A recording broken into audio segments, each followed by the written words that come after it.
institution of Mount Kenya University, and we are going to get so many students' opinion about the upcoming election of Mukusa Aspirant 2023-2024.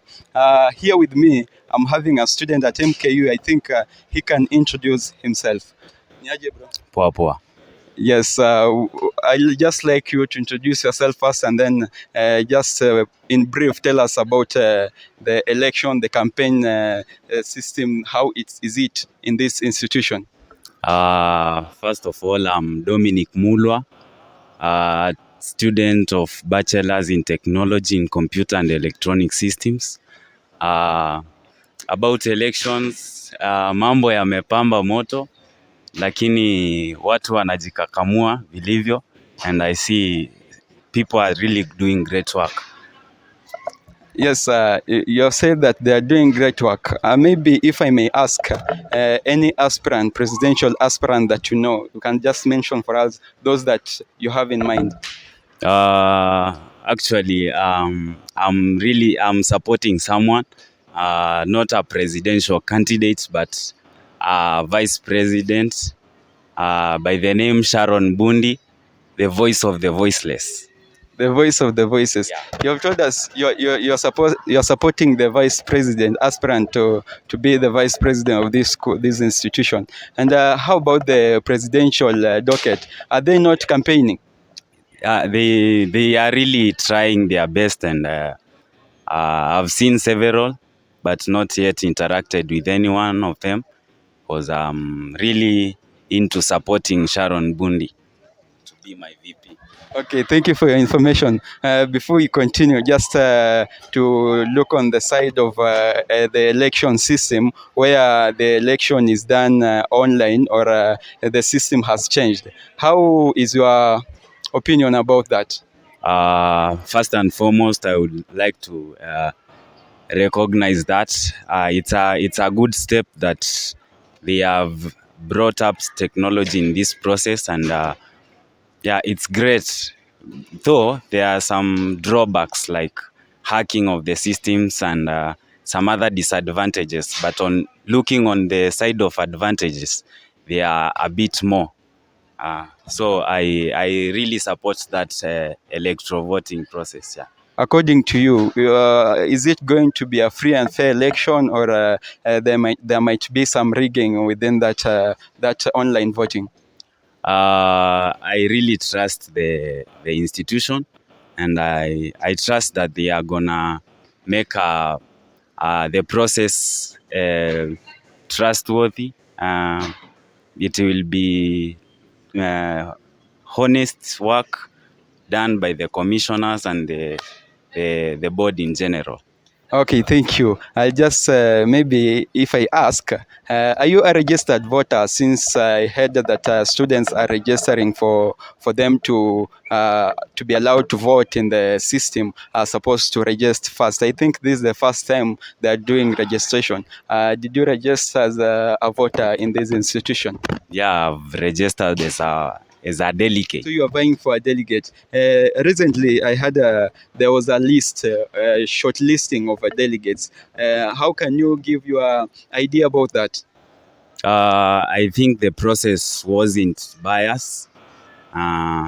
So I got a chance to represent my department and to try electing our leaders. So I think the process wasn't biased. It was going to be reaching so many students for you to win their vote and give you their vote as you anticipate to win this position of a delegate, which means you are among the one who are going to be making a decision on behalf of the students of this institution. How is your campaign maybe? Because you are doing some tough work meeting the students, because if you compare the aspirants, the main aspirants, like the presidential or the vice president, they are just in need of maybe having in touch with the delegates and knowing them, because they're the one who are going to to vote for them. As for you, you are going to be voted in by the students of this school.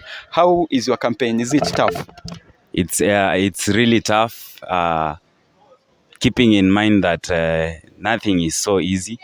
But I want to promise them that we, let me talk for myself. I will ensure that I choose a leader who is qualified. Uh, Not just because he or she is my friend, but because of the things he or she promises to do for us, we as comrades. Okay, finally, before we conclude, I'm just interested to know what inspired you or what motivated you to go for this position, maybe to aspire to be a delegate in this institution.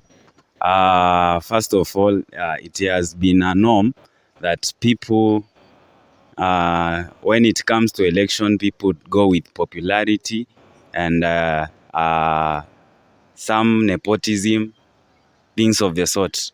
And so this time I pledged my own self to come out and elect a good leader. So that's something that I can say that I want to do to better the institution and the whole fraternity in general.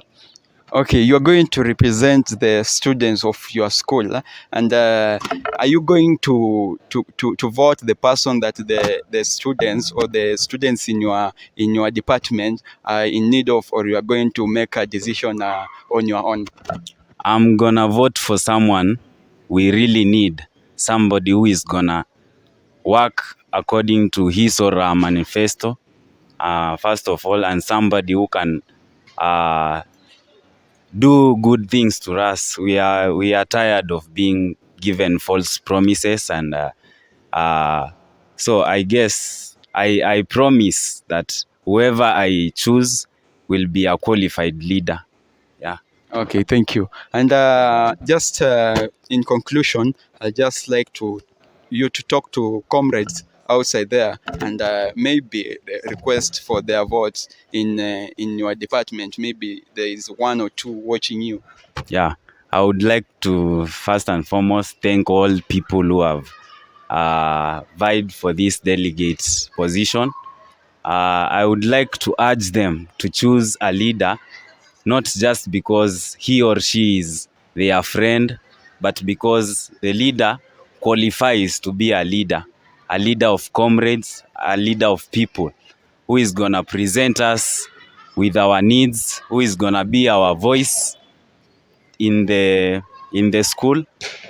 uh, and about voting for the delegates, I would like to urge all the students from my department, my school, that is School of Energy, Built Environment and Engineering.